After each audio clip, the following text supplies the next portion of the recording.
three-man startup in 2005 to the Google-owned bandwidth train that it's become, YouTube has seen a ton of changes over the last few years.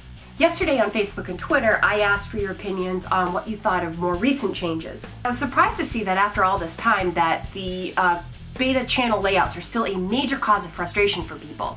Illuminata and John of Jordan both agreed that the new layouts make it very difficult to view older videos. John suggested adding older videos to a playlist just to make them more accessible. Good tip. The Overdrive says he actually prefers the new layout, stating, "I especially enjoy the new feature that you can watch multiple videos from the channel without having to change screens. It acts as a video preview." Sir Third Films and Glee Girls Oz both describe the new layouts as tacky.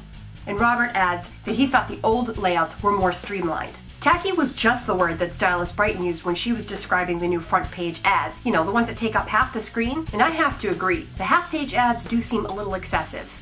However, these ads are eye-catching, and I do hope that YouTube is generating their needed income and that it's worth not having videos there in its place. On the positive side, John of Jordan says he really likes the new multi-video uploader. It states, "It's useful not just for uploading and the ability to upload multiple videos, but also for uploading larger videos. It doesn't support all browsers and all platforms and will require downloading Google Gears, but it's totally worth it. Many an upload headache has been solved for me in this way." Again, another great tip from John of Jordan. Becca19 says, "YouTube has changed recently. I really should log in more often." Yeah, you really should, because you make really good, funny videos, and I like them, so you need to get on more often. One awesome YouTuber states that he doesn't like the fact that YouTube doesn't feature vloggers anymore, just TV shows and partners. I do think they feature vloggers, it's just not the ones that they used to feature. A feature used to be such a big deal. I mean, if you've got a front page feature, you were looking at least hundreds of thousands of views on a video. It was a really, really big deal. And it's not anymore, because the average person doesn't get there. I just checked out the YouTube front page, and sure enough, the featured videos were from Discovery Channel and Universal Music Group, you know, because they need the help. Shane Dawson, New York Post. It's funny because under the most popular section, 3 of those videos were Shane Dawson's video, and 1 other video was from the station. But again, those weren't featured videos. That's not something YouTube picked. That's because they're actually more popular. People are watching them, so I don't know. Something I've noticed recently, and partners, I really want to hear from you. Have you noticed that there is a much longer lag time now between when you upload a video and apply for revenue sharing and when the ads actually show up? What, for me, last year this time would have taken maybe an hour to show up for monetization, now literally can take days. And of course, you get the majority of your income from the first 48 hours because that's when it has the most views. So I'd like to hear if this is happening to anybody else but me.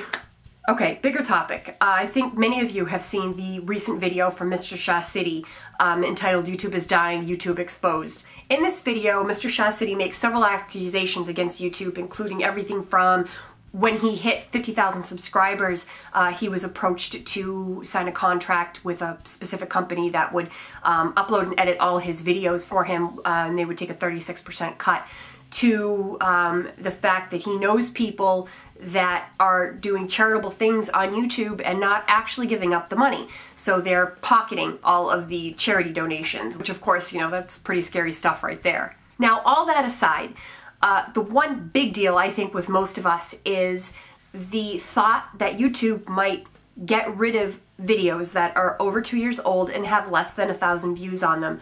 I have to imagine that this is taking probably, you know, hundreds of thousands of videos offline, and I'm sure that it is costing a lot of money for YouTube to store these videos. In a video response, OhCurts stated, "So many true gems would disappear, and even entire people or entire channels could essentially have all their videos erased."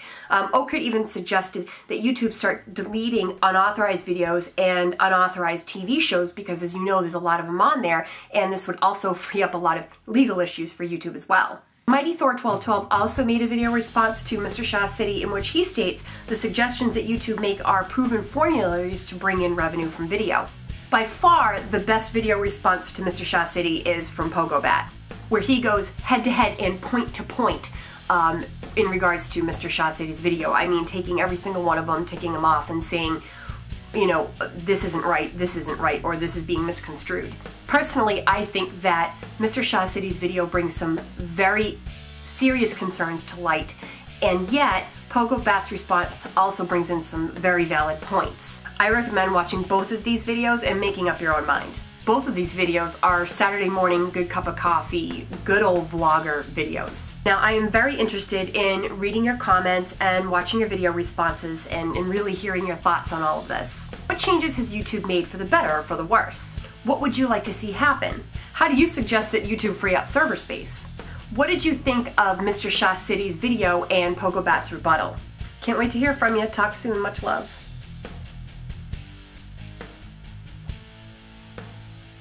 Sir Third Films and Glee Girl, I can't say it. On the positive side, John of Jordan says he really likes new